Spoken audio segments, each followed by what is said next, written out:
मध्य प्रदेश की राज्यपाल श्रीमती आनंदीबेन पटेल जी,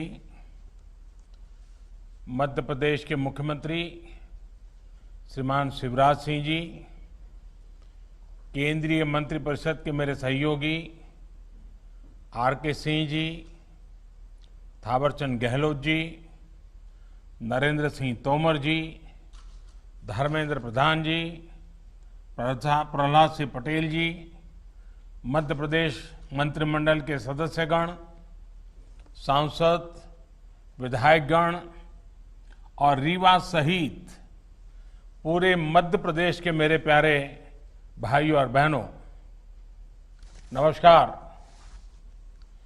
आज रीवा ने वाकई इतिहास रच दिया है। रीवा की पहचान मां नर्मदा के नाम से और सफेद बाग से रही है। अब इसमें एशिया के सबसे बड़े सोलर पावर प्रोजेक्ट का नाम भी जुड़ गया है। इसका आसमान से लिया गया वीडियो जब हम देखते हैं तो लगता है कि खेतों में हजारों सोलर पैनल जैसे फसल बनके लहलहा रही है, या ऐसा भी लगता है कि किसी गहरे समुद्र के ऊपर से गुजर रहे हैं जिसका पानी बहुत नीला है। और इसके लिए मैं रीवा के लोगों को, मध्य प्रदेश के लोगों को बहुत बहुत बधाई देता हूं, शुभकामनाएं देता हूं। रीवा का ये सोलर प्लांट इस पूरे क्षेत्र को इस दशक में ऊर्जा का बहुत बड़ा केंद्र बनाने में मदद करेगा। इस सोलर प्लांट से मध्य प्रदेश के लोगों को, यहां के उद्योगों को तो बिजली मिलेगी ही, दिल्ली में जैसा अभी शिवराज जी बता रहे थे, मेट्रो रेल तक को रीवा से लाभ मिलेगा। अब रीवा वाला शान से कह पाएगा कि दिल्ली की मेट्रो हमारा रीवा चलाता है। इसके अलावा रीवा की ही तरह शाजापुर, नीमच और छतरपुर में भी बड़े सोलर पावर प्लांट पर काम चल रहा है। ओमकारेश्वर डैम पर तो पानी में तैरता हुआ सोलर प्लांट, और मुझे पक्का भरोसा है कि आप जो योजना बना रहे हैं उसको पूरा करके रहोगे। ये तमाम प्रोजेक्ट जब तैयार हो जाएंगे तो मध्य प्रदेश निश्चित रूप से सस्ती और साफ सुथरी बिजली का हब बन जाएगा। इसका सबसे अधिक लाभ मध्य प्रदेश के गरीब, मध्यम वर्ग के परिवारों को होगा, किसानों को होगा, हमारे आदिवासी भाइयों बहनों को होगा। साथियों, हमारी परंपरा में, हमारी संस्कृति में, हमारे रोजमर्रा के जीवन में सूर्य उपासना का एक विशेष स्थान है। हमारे यहां कहा गया है, पुनातु मां तत्सवितुर्वरेण्यम, यानी जो उपासना के योग्य सूर्य देव हैं वो हमें पवित्र करे। पवित्रता की यही अनुभूति आज यहां रीवा में है, हर जगह पर हो रही है। सूर्य देव की इसी ऊर्जा को आज पूरा देश अनुभव कर रहा है। ये उन्हीं का आशीर्वाद है कि हम सोलर पावर के मामले में दुनिया के टॉप 5 देशों में पहुंच गए हैं। साथियों, सौर ऊर्जा आज की नहीं बल्कि 21वीं सदी की ऊर्जा जरूरतों का एक बड़ा माध्यम होने वाला है, क्योंकि सौर ऊर्जा श्योर है, प्योर है और सिक्योर है। श्योर इसलिए क्योंकि ऊर्जा के बिजली के दूसरे स्रोत खत्म हो सकते हैं, लेकिन सूर्य सदा सर्वदा पूरे विश्व में हमेशा ही चमकता रहेगा। प्योर इसलिए क्योंकि ये पर्यावरण को प्रदूषित करने के बजाय उसको सुरक्षित रखने के में मदद करता है। और जैसे श्योर है, प्योर है, सिक्योर इसलिए क्योंकि आत्मनिर्भरता का एक बहुत बड़ा प्रतीक है, बहुत बड़ी प्रेरणा है। ये हमारी ऊर्जा जरूरतों को भी सुरक्षित करता है।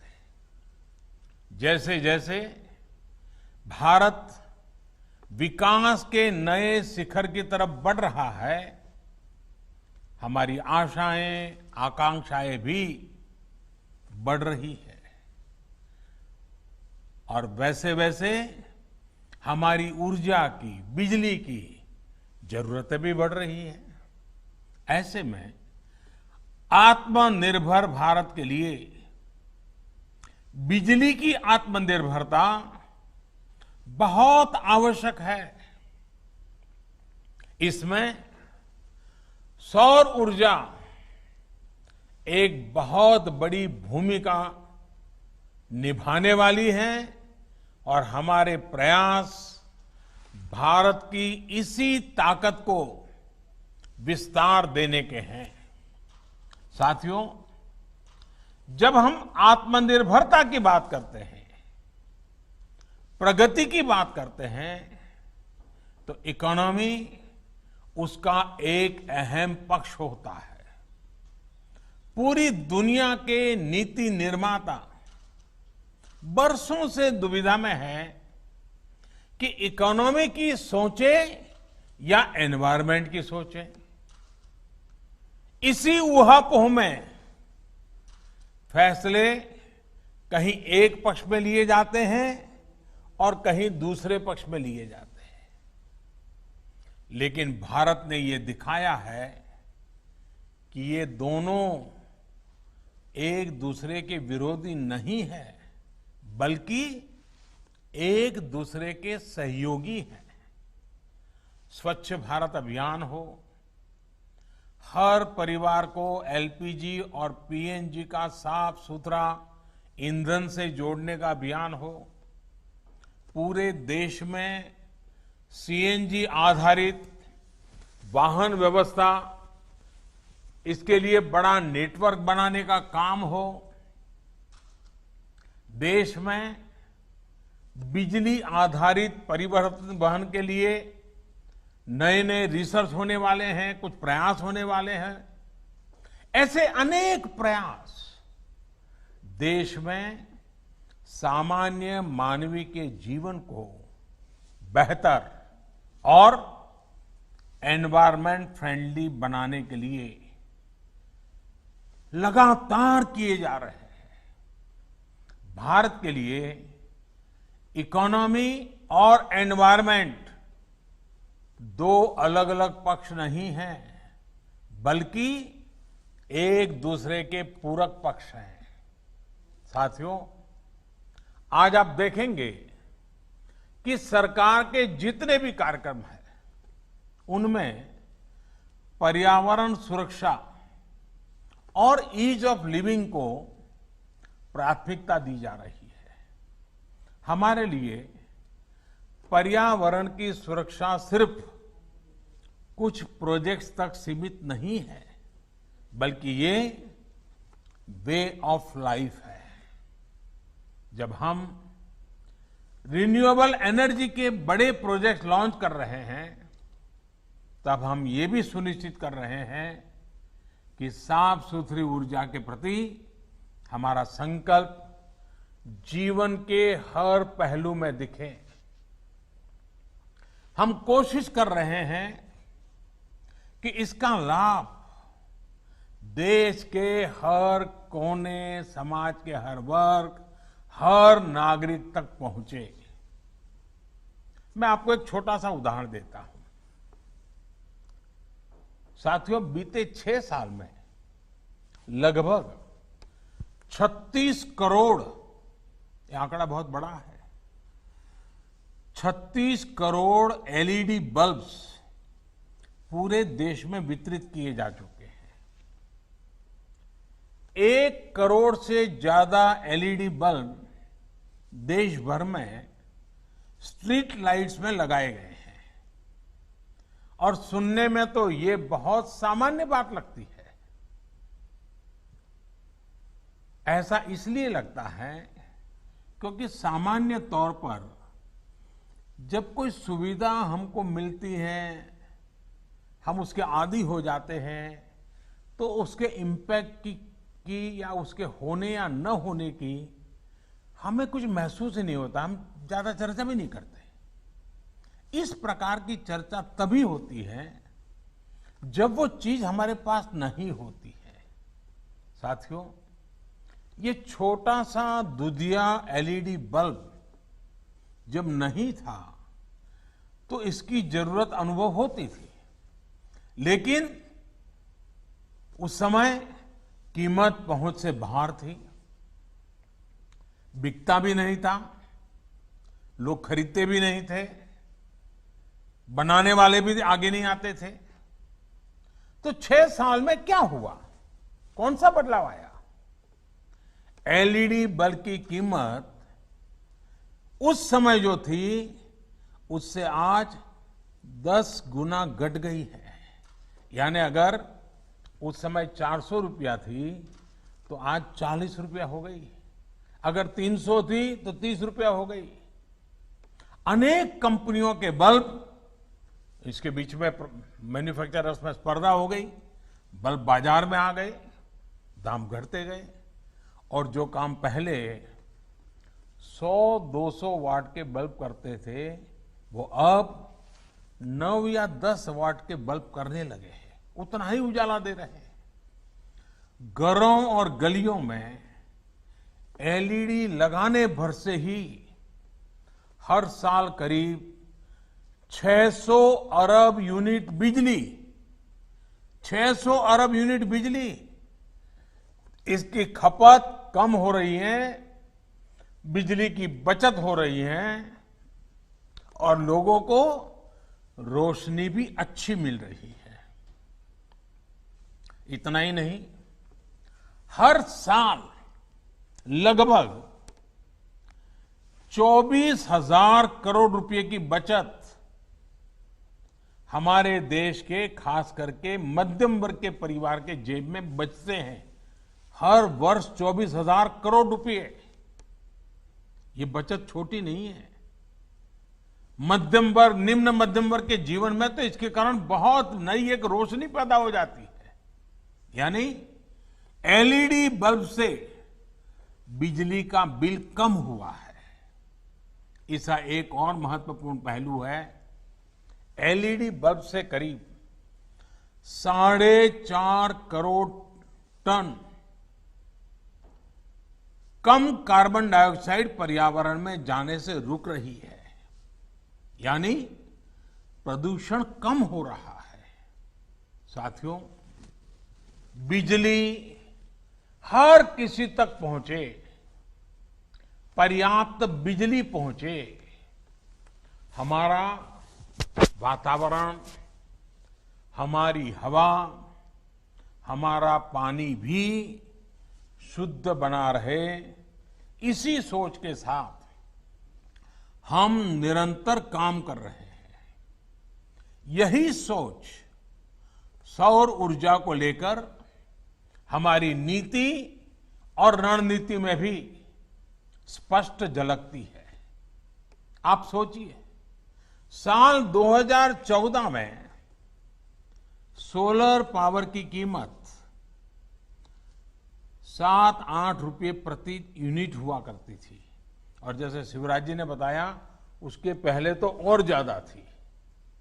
आज यही कीमत 2.25 से 2.5 रुपये तक पहुंच चुकी है।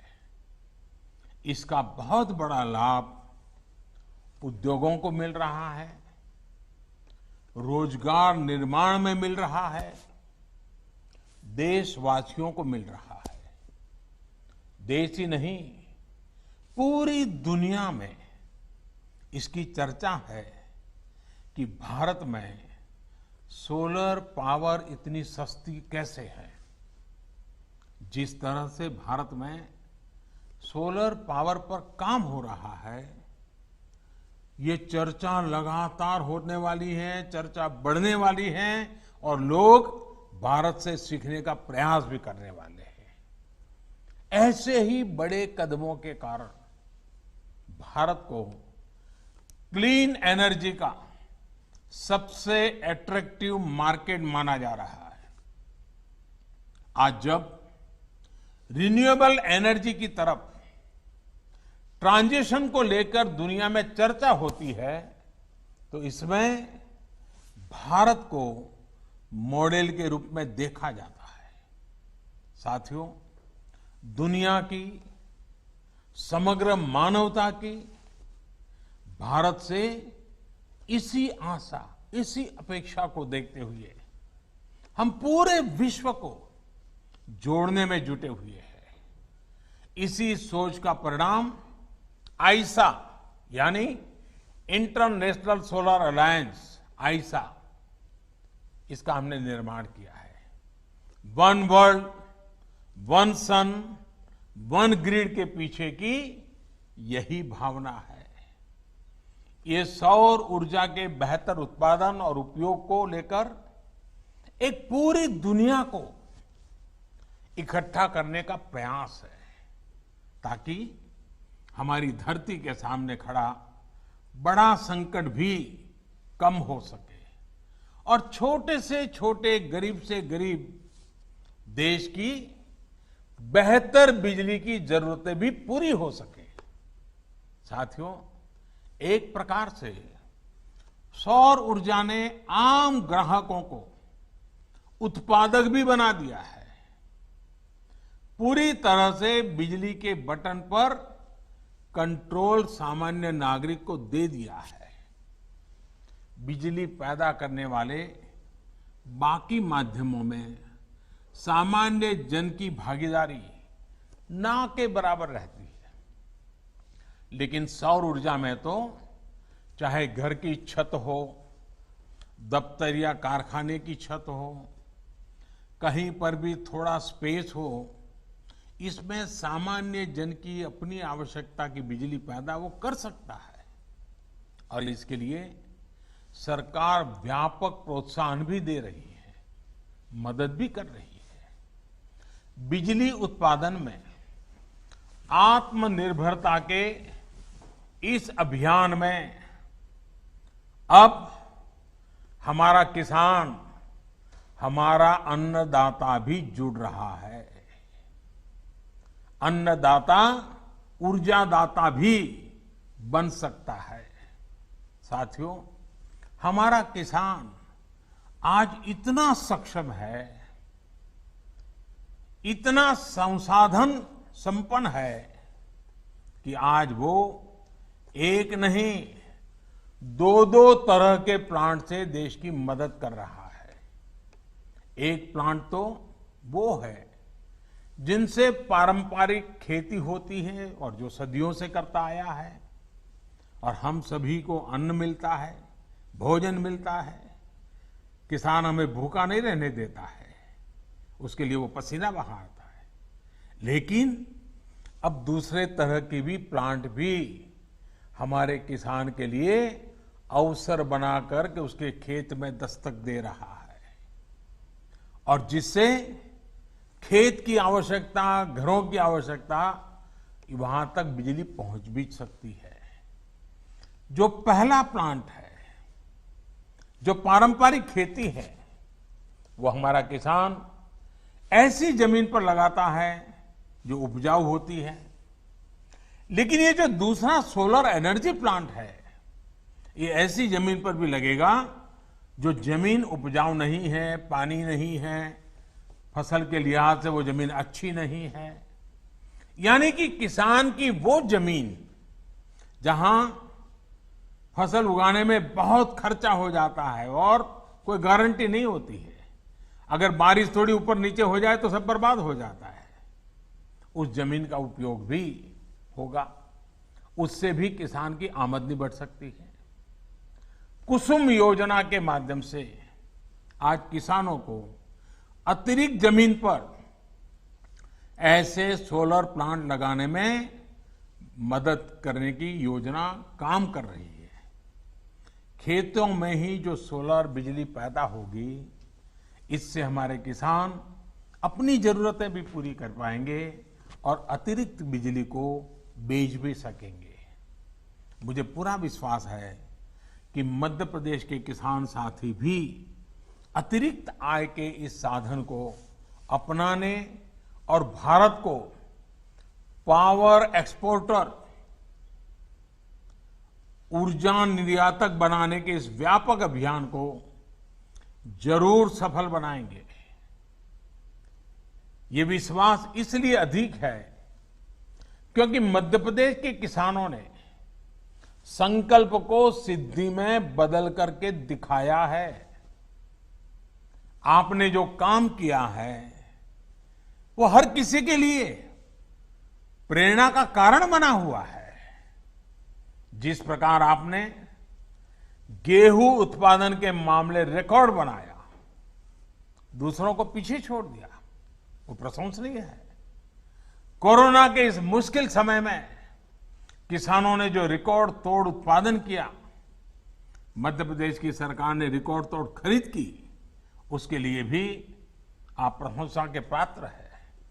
और इसलिए बिजली उत्पादन के मामले में भी मध्य प्रदेश के सामर्थ्य पर मुझे पूरा भरोसा है। उम्मीद है कि एक दिन ये भी खबर आएगी कि कुसुम योजना के तहत मध्य प्रदेश के किसानों ने रिकॉर्ड बिजली उत्पादन की है, बिजली पैदा की है।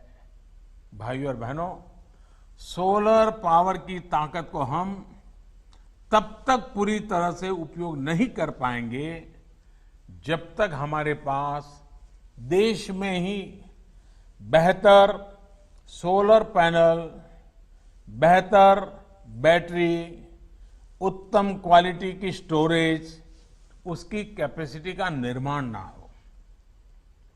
अब इसी दिशा में तेजी से काम करना है और हम सब करके रहेंगे।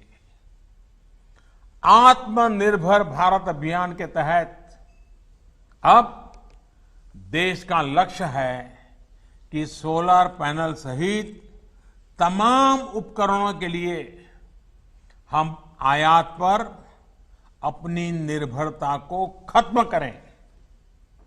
लक्ष्य ये है कि अभी जो देश की solar PV module manufacturing capacity है, उसको भी तेजी से बढ़ाया जाए। और इसलिए घरेलू मैन्युफैक्चरिंग को बढ़ावा देने के लिए अनेक जरूरी कदम उठाए जा रहे हैं। अब जैसे कुसुम योजना के तहत लगाए जा रहे पंपों में वो सोलार पंप बनाए जा रहे हैं, घरों में लगने वाले रूफटॉप पैनल में भारत में ही बने सोलार फोटोवोल्टेक सेल्स और मॉड्यूल्स, इसको हमने जरूरी कर दिए गए हैं। इसके अलावा सरकारी विभाग और दूसरी सरकारी संस्थाएं जो भी सोलर सेल या मॉड्यूल खरीदेगी वो मेक इन इंडिया ही हो, ये तय किया गया है। यही नहीं, पावर प्लांट लगाने वाली कंपनियां सोलर पीवी मैन्युफैक्चरिंग भी करें, इसके लिए भी प्रोत्साहन दिया जा रहा है। मेरा आज इस सेक्टर से जुड़े उद्यमियों से, युवा साथियों से स्टार्टअप से, एमएसएमई से यही आग्रह है कि आप इस अवसर को जाने मत दीजिए। इस अवसर का फायदा उठाइए। भाइयों और बहनों, आत्मनिर्भरता सही मायने में तभी संभव है जब हमारे भीतर आत्मविश्वास हो। आत्मविश्वास तभी आता है जब पूरा देश, पूरा सिस्टम, हर देशवासी, हम सब मिलकर के आत्मनिर्भरता की दिशा में चल पड़े। कोरोना संकट से पैदा हुई स्थितियों के बीच भारत यही काम कर रहा है। सरकार यही आत्मविश्वास जगाने में जुटी है। समाज के जिस तबके तक अक्सर सरकारें पहुंच नहीं पाती थी, आज उन तक सरकार के संसाधन और संवेदना दोनों पहुंच रही है। अब जैसे प्रधानमंत्री गरीब कल्याण योजना को ही लीजिए। लॉकडाउन के तुरंत बाद पहला कदम ये उठाया गया कि देश के 80 करोड़ से अधिक गरीब साथियों तक मुफ्त खाना पहुंच सके, उनकी जेब में थोड़ा बहुत खर्चे के लिए व्यवस्था रहे। और जब लॉकडाउन उठाया गया तब सरकार को लगा कि आने वाला समय तो बरसात का भी है, त्योहारों का भी है, और हमारे यहाँ तो दिवाली और छठ पूजा तक अब तो त्योहार ही त्योहार चलते रहते हैं और सभी संप्रदाय, सभी धर्मों के त्योहार रहते हैं। ऐसे में गरीबों को ये मदद मिलती रहनी चाहिए। इसलिए इस योजना को जारी रखा गया। अब गरीब परिवारों को नवंबर तक मुफ्त राशन मिलता रहेगा। इतना ही नहीं, निजी क्षेत्र के लाखों कर्मचारियों के ईपीएफ खाते में भी सरकार पूरा अंशदान दे रही है। इसी तरह पीएम स्वनिधि योजना के माध्यम से उन साथियों की सूद भी ली गई है जिनकी सिस्टम तक सबसे कम पहुंच होती थी। आज इस योजना से रेहड़ी, ठेला लगाने वाले लाखों साथियों को 10,000 रुपये तक के सस्ते ऋण बैंक से मिलने लगे हैं। हमारे लिए सबसे अधिक उपयोगी हमारे ये साथी अपने छोटे से कारोबार को बचा सके, चला सके। हमारे यहां इन सारी चीजों को कभी प्राथमिकता नहीं रहती थी, लेकिन एक संवेदनशील सरकार होने के कारण, देश की भावी पीढ़ी को समर्पित होने के कारण आज हम लगातार कदम उठा रहे हैं।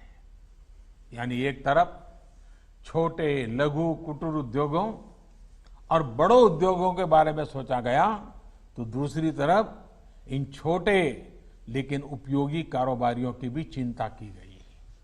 साथियों, सरकार हो या समाज, संवेदना और सतर्कता इस मुश्किल चुनौती से निपटने के लिए हमारे सबसे बड़े प्रेरणा स्रोत है। आज जब आप मध्य प्रदेश को, पूरे देश को आगे बढ़ाने के लिए, रोजी रोटी भी कमाने के लिए घर से बाहर निकल रहे हैं, निकलना पड़ रहा है, तो अपनी एक और जिम्मेदारी भी हमेशा याद रखिए, और वो है, और मैं चाहूंगा कि जो बात मैं बताता हूं ये बाकी लोग भी बार बार बताते रहें, जहां भी है बताते रहें। 2 गज की दूरी, चेहरे पर मास्क, हाथ को 20 सेकंड तक साबुन से धुलना, कहीं पर भी थूकना नहीं, ये सारे नियमों का हमें हमेशा पालन करना है। आप भी बचेंगे, आपका परिवार भी बचेगा और आपके यार दोस्त साथी मित्र सहयोगी हर किसी की जिंदगी बचाने में आप बहुत बड़ी भूमिका अदा करेंगे। और इसलिए इन नए नियमों में, इस अनुशासन में कहीं पर भी कमी मत आने देना। आपका जीवन बहुत मूल्यवान है, न सिर्फ आपके परिवार के लिए, देश के लिए भी मूल्यवान है। और इसलिए इन नियमों का हमें पालन करना ही है। मेरे प्यारे साथियों, एक बार फिर आपको, मध्य प्रदेश को इस सोलर पावर प्लांट के लिए बहुत बहुत मैं बधाई देता हूं और ये कहना चाहूंगा कि प्लांट भले रीवा में लगा हो, बिजली चलो दिल्ली के मेट्रो तक पहुंचती होगी, लेकिन इसके कारण पर्यावरण के पक्ष में जो काम हुआ है उसका प्रभाव पूरी मानव जाति पे होने वाला है, पूरे विश्व पर होने वाला है। और इसलिए आपने एक सुरक्षित विश्व के लिए मजबूत नींव आज रीवा में डाली है। ये काम छोटा मत समझता है। फिर एक बार मैं आपसे यही कहूंगा, आप सतर्क रहें, सुरक्षित रहें, स्वस्थ रहें। बहुत बहुत आभार।